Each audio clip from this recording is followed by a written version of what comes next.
Hola, ¿cómo están? Muy buenas tardes. Les damos la bienvenida a un nuevo capítulo del Live de Clínica Universidad de los Andes en esta nueva transmisión simultánea que vamos a hacer hoy día con el doctor Manuel Pellegrini. Él es traumatólogo, especialista en medicina deportiva y ahora vamos a poner a aceptar su solicitud para que podamos conversar. Esperemos unos segundos. Esperemos unos segundos a que se conecte el doctor. Hola Manuel, ¿cómo estás? Hola Catalina, buenas tardes. ¿Cómo estamos? Muy bien, ¿y tú cómo estás? Bien, bien, muy bien. Acá terminando una jornada extensa, pero interesante al mismo tiempo estar acá para que nos juntemos a conversar de un tema muy apasionante como es el retorno a la actividad deportiva y nada, poder tener una jornada bien relajada, bien conversada y tratar de poder resolver las dudas que le aquejan a nuestros pacientes y deportistas con mayor frecuencia. De todas maneras, hoy es súper interesante el tema que vamos a abordar hoy día sobre cómo retomar o comenzar también la práctica deportiva. Hay muchas personas que quizás nunca han hecho deporte y que quieren animarse y empezar a practicar, o algunos también que durante la pandemia dejaron de hacer actividad física y ahora dicen, es el momento de retomar, quiero partir.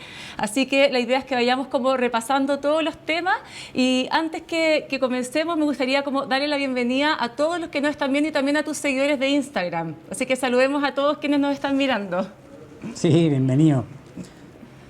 Así que si hay dudas y todo se pueden ir planteando también ahí a través de los comentarios y en la medida de lo posible intentaremos irlas resolviendo en su gran mayoría.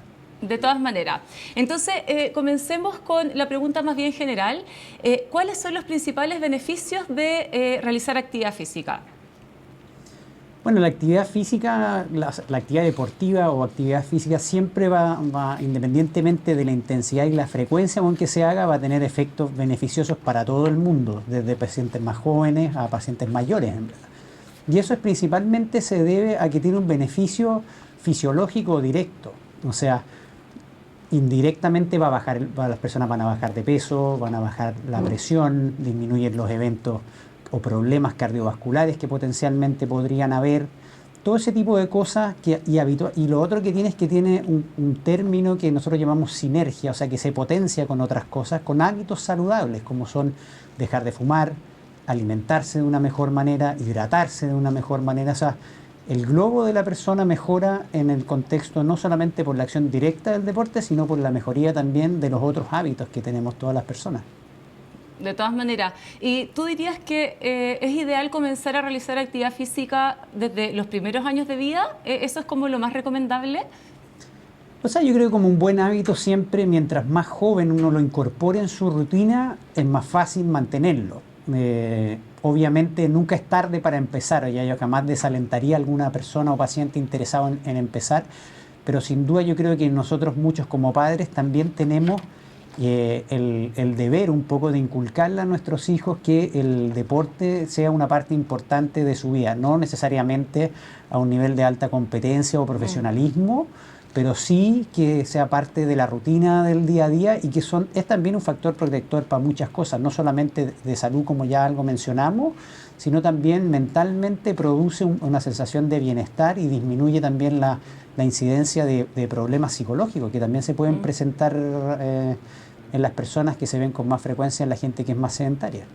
Claro, y eso que comentas es súper interesante, que cuando es como en las primeras etapas de la vida, en la niñez, probablemente eso pudiese ser un hábito perdurable en el tiempo, ¿cierto? Sí, sin duda. Y lo otro importante es que también la actividad deportiva va generando memoria muscular.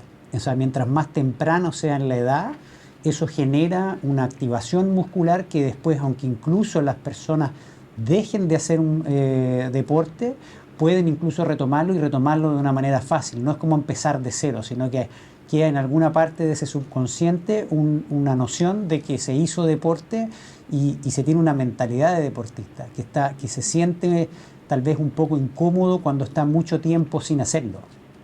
Claro. Doctor, ¿y tú qué le dirías a quienes no han realizado actividad física y quieren animarse a hacerlo? ¿Qué consejos serían como los más importantes para ellos? O sea, yo creo que uno en una primera instancia tiene que ponerse metas realistas.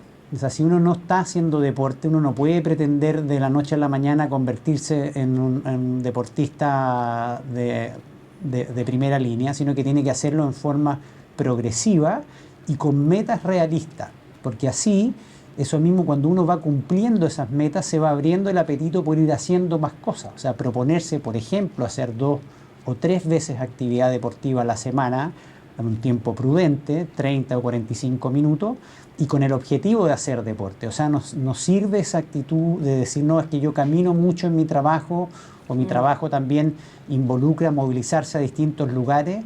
Uno tiene que dedicar ese espacio de tiempo a la decisión de hacer deporte, y ese deporte tiene que ser con una elevación de la frecuencia cardíaca, que transpire un poquitito, lo cual no significa hacer un tremendo desgaste, pero sí que tenga un propósito deportivo. Y en base a cómo esto va, y eso puede ser desde algo tan simple como salir a caminar con ese objetivo, a un paso un poco más rápido, trotar, que también es un deporte que lo bueno que tiene es que es muy asequible, que habitualmente no involucra un gasto económico muy grande en indumentaria, por ejemplo, y que se puede hacer en todo lugar. Por supuesto que hay que tener consideraciones para aquellas personas que tienen limitaciones en algunas articulaciones o que tengan patologías o enfermedades previas que dificulten hacer esta actividad. En ese escenario yo sí recomendaría que el mismo periodo de tiempo se destine a una actividad que nosotros llamamos sin impacto. O sea, vale decir, básicamente hacer gimnasio, elíptica, bicicleta, que hoy día está cada vez más de moda, o cualquier tipo de actividad en el gimnasio que no involucre un impacto o un golpe directo repetitivo sobre las articulaciones. Ya. Y ahí también pudiese entrar dentro de estos ejercicios que mencionas, el trekking, subir cerros, que también es algo que se ha visto mucho últimamente. Harta gente se ha animado a subir cerros. Sin duda, es un deporte que también cumple con todos esos objetivos y mezcla además la actividad al aire libre, que sin duda es muy atractiva y también produce un relajo al abandonar un poco la rutina. Afortunadamente, bueno, nuestro país es un país que presenta múltiples lugares para hacer este tipo de actividades, y como tú bien dices, cada vez la gente se va animando más. Entonces, y en esa misma línea, yo lo que haría es un aumento un poco progresivo en el nivel de dificultad de estas actividades. O sea, que al principio también empecemos de algo más sencillo, de una duración más bien limitada, y uno la va aumentando o exigiéndose más en la medida de que físicamente se vaya sintiendo un poco más cómodo, y un poco vaya tolerando bien este aumento en la actividad física. Claro. ¿Y la actividad física debiese ser distinta en hombres o mujeres? ¿Hay como alguna segmentación, algunas recomendaciones que sean para hombres específicamente y para mujeres? Yo soy poco amigo a diferenciarla por género. Yo creo que hoy día la verdad que los deportes son cada vez más igual para todos, obviamente con distintas exigencias, pero no siento que existan disciplinas en las cuales hombres o mujeres debieran privilegiarse. Yo creo que al final lo que importa es tener un hábito de vida saludable y hacer el deporte que uno le atraiga al final. Porque eso es lo más, claro, eso es lo importante, que te guste hacerlo, porque eso te va a mantener en la línea de seguir haciéndolo. Claro, disfrutar la actividad física que estás haciendo. Y con respecto también a asesorarse con un especialista, ¿qué pasa con estas personas que quizá nunca han hecho deporte? ¿Es importante, recomendable algún chequeo médico antes de que comiencen a practicar actividad física? Yo haría una distinción en el tipo de actividad que uno va a hacer. Y eso prácticamente, más que nada, basado en el nivel de exigencia física. Si tú vas a intentar o vas a hacer un aumento importante en la actividad deportiva que signifique un esfuerzo cardiovascular importante y nunca te has chequeado, yo sí creo que una persona que está peri 40 años o que tiene algún antecedente familiar de importancia, ya sea de alguna arritmia, palpitaciones o problemas al corazón, sí creo que vale la pena al menos hacer un chequeo de estas características, que mayoritariamente va a constar en una historia clínica que la va a hacer un médico dedicado a esto, y probablemente sume algunos exámenes generales y asociados también a la parte cardiovascular, para poder razonablemente iniciarse en esta práctica de actividad deportiva un poquitito más extenuante, diría yo. Ahora, si uno no tiene ni un antecedente y va a empezar a hacer una actividad deportiva tranquila, no creo que sea el momento o que sea imperativo hacerlo. O sea, si uno quisiera, podría, pero no me parece tan relevante que en aquellos casos con antecedentes o que supongan una actividad más con un mayor estrés para el sistema cardiovascular. Claro. Y, por ejemplo, quienes hacen actividad los fines de semana solamente, que ese también es un buen punto porque está también el típico que juega un partido de fútbol el fin de semana o que sube un cerro el fin de semana pero que en la semana no hace nada más. Este tipo como de personas que realiza esta actividad física solo fin de semana, ¿pudiese tener algún riesgo o no es tan así? O sea, sí, es un concepto que ha derivado un poco de la vida urbana, que es al final el trabajo arduo durante la semana, que es lo que ocurre en la gran mayoría de las personas, y eso ha generado un concepto en medicina, que es en medicina deportiva, que es conocido como el guerrero del fin de semana, que efectivamente llega el día sábado y domingo a descansar, en teoría, de toda la actividad laboral y el estrés laboral y que juega ese partido o que corre como que fuera el fin del mundo. Sin duda que esos pacientes están en un riesgo mayor de tener lesiones de sobreuso, y esos pacientes que hacen disciplinas que son de mucho impacto, y ahí hacemos un poco hincapié en lo que es el fútbol, el correr, que son mayoritariamente las que producen más de este tipo de lesiones, efectivamente son pacientes que se pueden ver expuestos a sufrir lesiones por sobreuso, tendinitis, desgarro, dolores musculares, dolores de espalda, esas cosas empiezan a aparecer. Por lo tanto, y es tal vez difícil cómo recomendarle, cómo evitarlo, porque yo volvería un poco a las raíces de nuestra conversación, y es tratar de introducir estos hábitos saludables durante la semana para poder un poco contrarrestar el efecto de este golpe de ejercicio que ocurre en el fin de semana de manera violenta, para poder preparar a esa persona en la medida de lo posible durante la semana para que este estrés no sea tan grande en el fin de semana. Claro. Y ahí volviendo al tema de los chequeos, quizás este tipo de público que hace ejercicio más el fin de semana también pudiese necesitar un chequeo desde cierta edad, digamos, ya quizá más un poco en la adultez. Sí, yo creo que sí. Yo creo que un examen ortopédico general podría ser beneficioso, en particular en estos pacientes, porque existen algunos problemas, por ejemplo, pueden ser deseje o mal alineamientos en el pie o en alguna parte del aparato locomotor, que signifiquen que estén en una situación de mayor riesgo frente a deportes que requieran mucho impacto o que sean muy estresantes desde ese punto de vista. Así que en ese sentido sí, yo lo recomendaría, en particular en pacientes que tienen el arco del pie muy elevado o muy plano, o que tengan alguna alteración a nivel de las rodillas o caderas, sí valdría la pena un chequeo ortopédico, pensando en que va a haber un incremento importante en la actividad física y en la demanda que van a tener esas articulaciones durante la práctica deportiva. Ya. Y ahora, por ejemplo, si hubiese una persona que dice, a mí no me gusta la actividad física, de frente no quiero hacer deporte, pero soy bueno para caminar. Me gusta caminar, me gusta disfrutar, recorrer, caminar. ¿Qué le podrías decir tú a esa persona, doctor? Por ejemplo, camina ciertos minutos a tanta frecuencia cardíaca. ¿Qué podría ser un buen consejo para que tenga esa caminata un buen impacto en su salud?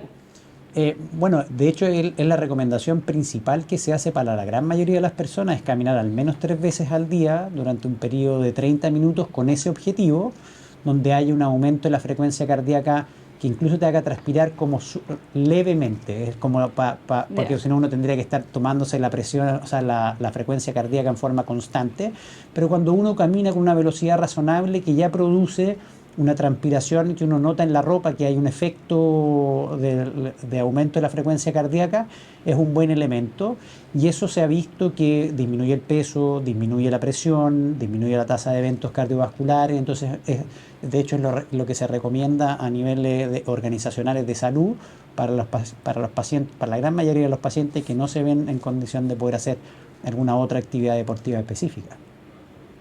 Claro, y lo otro que también pudiese ser bueno o recomendable es subir escaleras en vez del ascensor, por ejemplo. Eso es una práctica buena para hacer en el día a día, que son como las yapas que decimos nosotros. O sea, si uno se puede ahorrar esas pasadas de ascensor, son buenas, pero hago hincapié que creo que no reemplaza la otra, son cosas adicionales para hacer.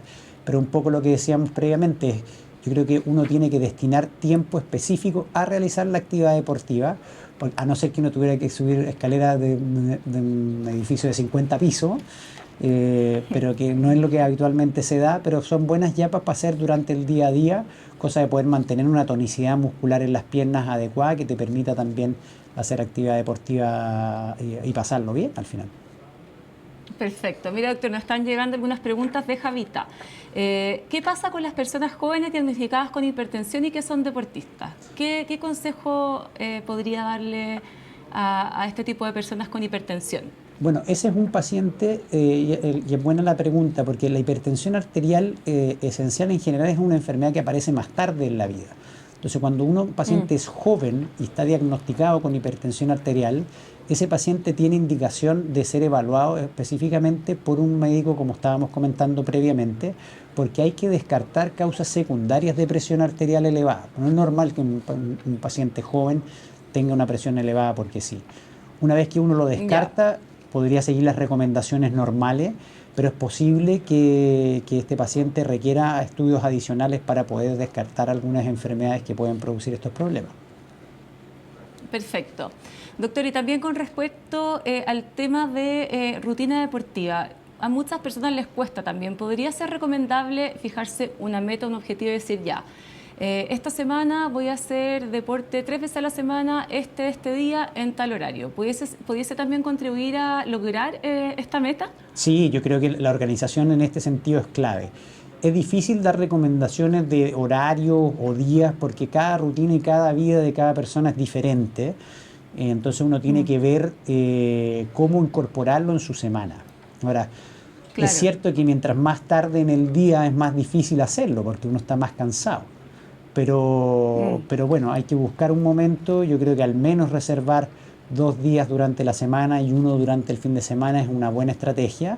Y como comentábamos antes contigo, o sea, yo creo que al final uno debe ponerse metas realistas, plazos realistas, tiempos realistas que nos permitan cumplir con estos objetivos, porque si no uno también cae en esa decepción de decir, bueno, otra vez no fui capaz de respetar mis propias reglas y finalmente uno cae en esa rutina de no hacerlo. Entonces, yo partiría simple y partiría estratégicamente en espacios de tiempo en donde sé que la posibilidad de que falle mi actividad deportiva es baja. Claro. Y ahora hablemos un poquito como de lo que necesitamos para hacer deporte. Las zapatillas son fundamentales, ¿cierto? No puede faltar, no podemos hacer deporte si es que no tenemos unas zapatillas, pueden ser de trote, de la disciplina que se quiera, pero son importantes para el deporte. ¿Cuáles podrías recomendar para que sea lo más cómoda posible? Sí, en ese sentido hay dos grandes aristas. El tema de las zapatillas y el deporte es un tema sin acabar. En lo personal no creo que esté resuelto en lo más mínimo ni estemos cerca de resolverlo. Lo primero que yo diría es que sí, primero daría recomendaciones generales de calzado deportivo. O sea, yo creo que cuando uno va a elegir qué tipo de calzado va a utilizar, lo primero que tiene que hacer es, aunque suene casi de perogrullo, uno tiene que ir a probarse los zapatos, ya, las zapatillas en este caso. Y nosotros recomendamos que esto habitualmente se haga a última hora del día, porque este es el momento en cuando los pies están más hinchados. Y ese puede ser el momento donde tú tienes que estar seguro que los dos zapatillas, aunque vuelva a sonar de perogrullo, te queden cómodas, porque no pocas veces ambos pies de la misma persona no son iguales, pueden haber diferencias en cuanto a tamaño, entonces nosotros tenemos que estar seguros que ese calzado queda cómodo en el primer momento, o sea, que no apriete adelante, que te deje más o menos un través de dedo entre la punta del dedo gordo y el término de la zapatilla, y lo mismo hacia los lados, el cajón de la zapatilla hacia adelante también tiene que ser holgado para permitir cierto movimiento del pie durante la práctica deportiva. Lo otro que agregaría es que hay muchos pacientes que tienen y usan plantillas para la actividad deportiva. Lleven sus plantillas en el momento que vayan a comprar la zapatilla, saquen la plantilla que viene originalmente en esa zapatilla, pongan la suya y repitan el proceso. Las zapatillas no dan, o sea, uno tiene que quedar cómodo inmediatamente con la zapatilla cuando sale de la tienda. Eso sería como un poco en términos generales. Y súper bueno el punto que comentas con respecto a que sea ojalá en las últimas horas del día. Eso es como un buen tips. Sí, yo creo, o sea, es importante porque en la mañana generalmente uno amanece con los pies menos hinchados. Y es porque tienes todo Claro. el reposo durante la noche, o sea, ese líquido que sale de los vasos sanguíneos hacia los tejidos se reabsorbe durante la noche. Y por lo tanto, si vas en la mañana, potencialmente tus pies podrían estar más delgados y ese calzado no quedarte óptimo para la práctica deportiva. Ya. Ahora, lo otro que hablamos bastante también, cuando nosotros vemos mucha lesión por repetición, generalmente mucha gente no conoce o no está al tanto de que cuando uno hace una actividad deportiva, el pie y el cuerpo de uno, al poner peso sobre el pie, hace una fuerza sobre el suelo y el suelo al mismo tiempo hace una fuerza sobre tu pie. Por lo tanto, tú te ves expuesto a lesiones por sobreuso. Y en ese aspecto, la suela del calzado es muy importante. Nosotros comentamos que la suela del calzado debe ser una suela relativamente rígida. ¿A qué me refiero con esto? Es que si tú tomas tu zapatilla y la tratas de doblar, eso te tiene que ofrecer cierta resistencia. Erróneamente pensamos muchas veces que mientras más blanda la zapatilla, más cómoda. Y hoy día es Claro. un poco al revés, porque si es muy blanda, la energía que viene desde el suelo hacia tu pie no se disipa a través de esa suela y tu pie lo absorbe completamente exponiéndote a producir mayores lesiones. Esos son como los conceptos, yo te diría, en general. Ahora después viene todo el análisis por las distintas disciplinas. O sea, la gente que hace triatlón usa una serie de zapatillas, la gente que hace solo running usa otro tipo de zapatillas. Posiblemente una persona que se dedica a hacer CrossFit o entrenamiento en gimnasio también probablemente va a necesitar otro tipo de zapatillas, pero como concepto deberían obedecer más o menos estos principios generales. Y en tercer lugar vienen los gustos personales. También hay una cosa que uno siempre se ha sentido más cómodo con un tipo de zapatilla, entonces también, y el tema del diseño, que también hay gente que Claro. en la parte estética también tiene un rol en esto. Entonces hay una serie de cosas que se tienen que pensar a Conjugar. la hora y conjugar para poder decidir cuál es el mejor calzado para ti. Sí, pero es súper buena todas las recomendaciones. Hay cosas que como tú dices, son tan obvias como probarse una zapatilla, pero que de verdad son súper importantes. Poder hacerlas y poder fijarse también en todos estos aspectos que acabas de comentar.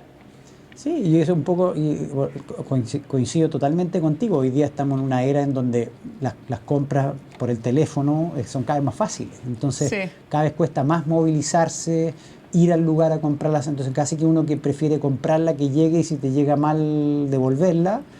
Yo creo que insistiría un poco en ese punto. Yo creo que es importante ir a probarse las cosas. De todas maneras. Y ahora también un tema que es súper importante en el deporte es la hidratación. Eh, ¿Cuál es una hidratación óptima al momento de estar realizando una actividad deportiva? Bueno, hay varias cosas que considerar en eso. En general, el lugar y la hora donde vamos a estar haciendo el deporte, la temperatura que anticipamos que va a haber. Y el día previo también es importante. O sea, yo creo que si anticipamos que al día siguiente vamos a tener una actividad extenuante con una pérdida de líquido significativa, ya sea por el mismo nivel del ejercicio físico como por las condiciones ambientales, como también con la ropa que vamos a utilizar ese día, que también puede contribuir a que transpiremos o aumentemos nuestras pérdidas de agua. En general debiéramos tener una hidratación bastante copiosa. En general uno al menos debería consumir 2 litros de agua para poder estar bien hidratado en este aspecto. Ahora, otra cosa interesante también es la combinación de los distintos líquidos que uno podría utilizar. En ese sentido, también han ganado bastante aceptación las mezclas que tienen un poco de carbohidrato y algo de electrolitos para poder ir compensando la pérdida de esta sustancia y la quema de hidratos de carbono durante la actividad deportiva. Ahora, en general, lo que hacemos es una combinación de las dos cosas, mezclas de agua con estos líquidos con suplementos hidroelectrolíticos. Claro, y también me imagino cuando en etapas de verano con mucho calor, mucha temperatura, ahí la hidratación Es es mayor, o sea, mayor. tienes más Claro, requerimiento y tienes que anticipar esas cosas también dentro de tu planificación. sí, súper importante tener eso considerado. Además que hay muchas actividades físicas, por ejemplo, salir a trotar, subir un cerro, considera un tiempo prolongado, entonces hay que preocuparse bien de ese punto que es súper importante. Exacto, y justamente, y puede ser que también vayas a lugares donde no haya donde hidratarse, entonces Mm, uno tiene que tener eso en consideración para poder tener una práctica deportiva saludable. claro. Y ahora también otra pregunta que puede ser recurrente es, ¿ante qué síntomas tenemos que parar de hacer deporte? Muchas veces pasa que tenemos como una puntada o un calambre. ¿Qué es lo recomendable ahí, doctor? ¿Qué es lo que hay que hacer? O sea, yo creo que hay distintos niveles de síntomas. Obviamente todo lo que signifique dolor al pecho, mareo, sensación de vómito, dolor o sea, dolor significativo, yo creo que son señales, el cuerpo en ese sentido es bastante, o sea, va a ser un llamado de atención importante en donde deberíamos parar. Yo creo que el Mm, dolor es por lejos el síntoma que es más llamativo y que es difícil no prestarle atención, en verdad. Yo creo que esas cosas es mejor parar para no justamente producir una lesión mayor o un evento importante como puede ser algún problema del corazón o también algún problema de presión importante. El dolor de cabeza también, claro. que puede ser un síntoma precoz de deshidratación, también son cosas para prestarle atención. Sí, es súper interesante eso. Y además pasa que, sobre todo en etapas más de verano, más de calor, después de hacer una actividad deportiva intensa, es común también que pueda dolerte un poco la cabeza o que te sientas un poco mareado. Ahí hay que hidratarse inmediatamente.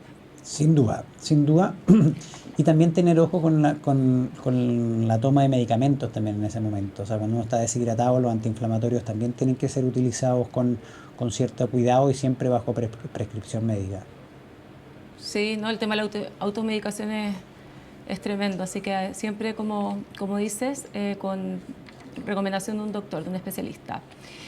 Y también con respecto a las lesiones más frecuentes al retomar la actividad deportiva, ¿qué es lo que te toca ver en consulta con los pacientes de tipos de lesiones? ¿Qué es lo más común? Siempre, a mi gusto, siempre el desgarro es, cuando uno está de vuelta a una actividad deportiva, el desgarro es de muy, muy común aparición. Generalmente se afectan dos grupos musculares importantes que son de muslo y pierna, porque son músculos que cruzan dos articulaciones. Ya. Y eso lo que hace es que cuando uno está desentrenado o lleva mucho tiempo sin hacer actividad deportiva y hace una actividad explosiva, eso produce una tracción importante y se rompen fibras musculares.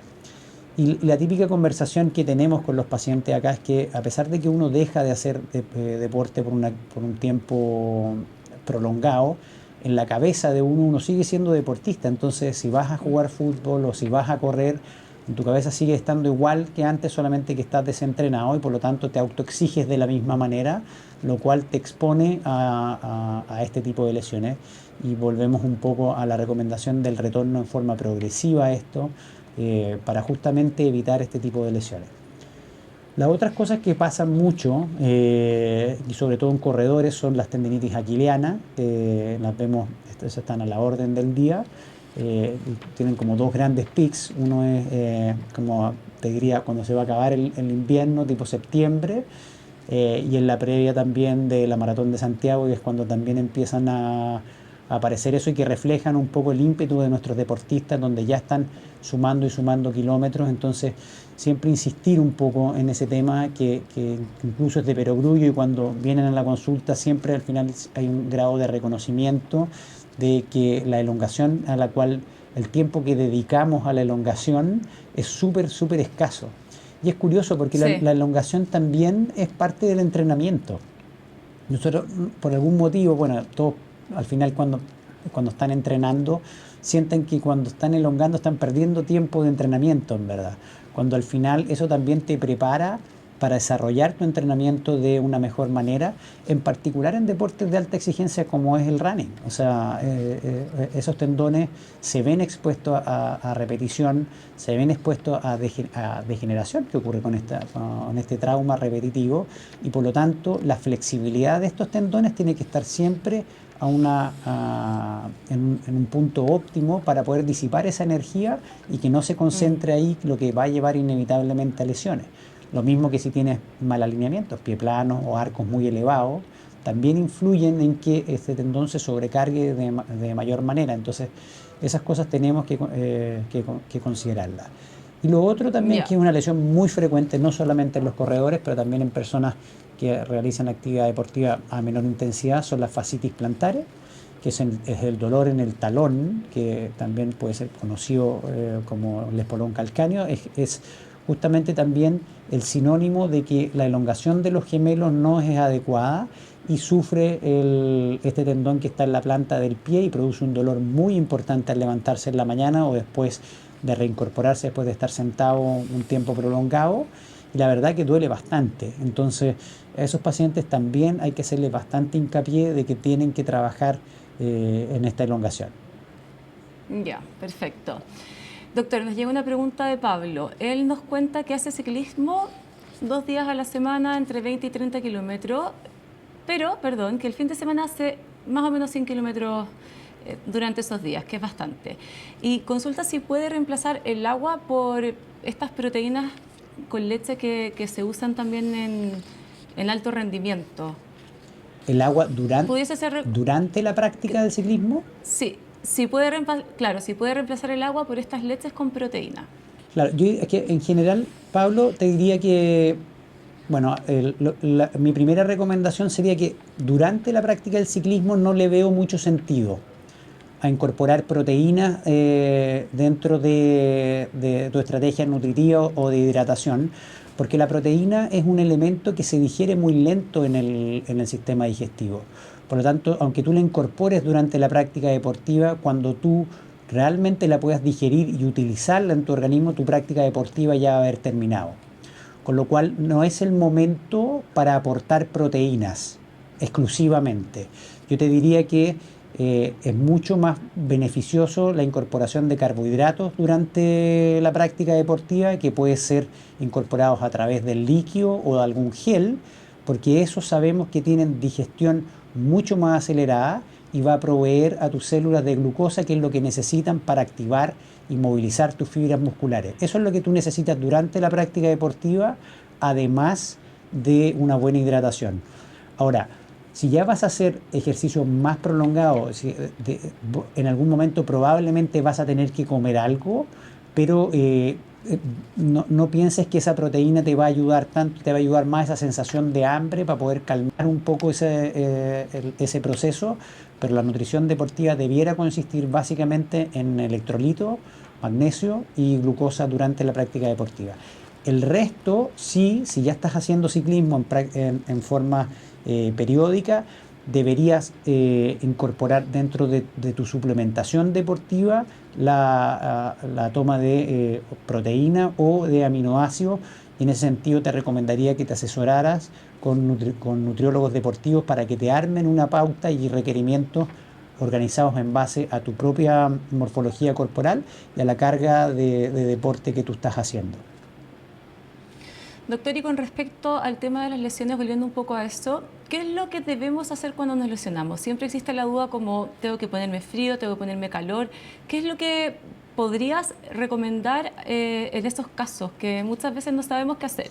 Sí, generalmente asumo, Cata, que estamos hablando de una lesión muscular o de algún esguince o de alguna torsión, o sea, una lesión mecánica, por decirla de alguna forma así. En ese momento siempre, y eso es una cosa que hacemos mucho hincapié, lo que se necesita es frío, no calor. Porque justamente lo que necesitamos es, a través del frío se producen dos cosas. Lo primero es que se adormece las terminales nerviosas que nos informan de que algo está doliendo, y con lo cual nos va a dar una sensación de bienestar en ese momento que es muy auspiciosa para el deportista.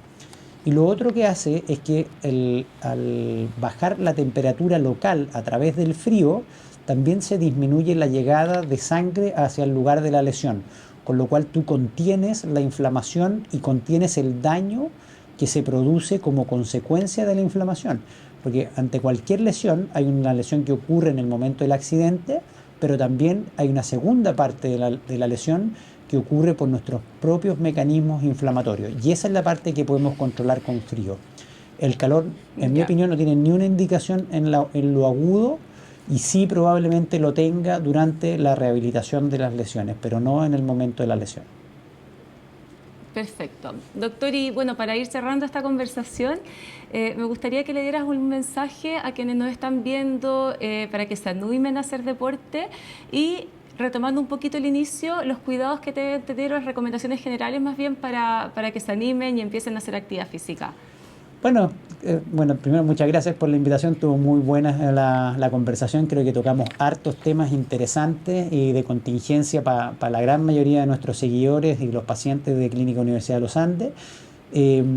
Ahora lo que le daría un mensaje de mucho ánimo, se vienen meses fríos, así que tenemos que tener estrategias para poder cumplir con nuestras metas. Tengamos metas objetivas, que seamos capaces de cumplir, que no signifiquen una gran logística o una gran alteración de nuestras rutinas del día a día, que ya son difíciles de llevar, y que hagamos esta actividad deportiva con la intención efectivamente de hacer deporte, no escudarnos en el hecho de que nuestro trabajo es muy movido o que nos movemos mucho durante el día, sino que esta actividad debe ser realizada varias veces al día, varias veces a la semana, idealmente 3, por un periodo de aproximadamente unos 30 minutos y que conlleve un aumento significativo de la frecuencia cardíaca, que notemos que estamos un poco transpirados para que realmente esto tenga un beneficio para nosotros. Buenísimo. Muchas gracias entonces, doctor, por habernos acompañado hoy día, y gracias a todos también tus seguidores y los seguidores de la cuenta de la clínica que se conectaron.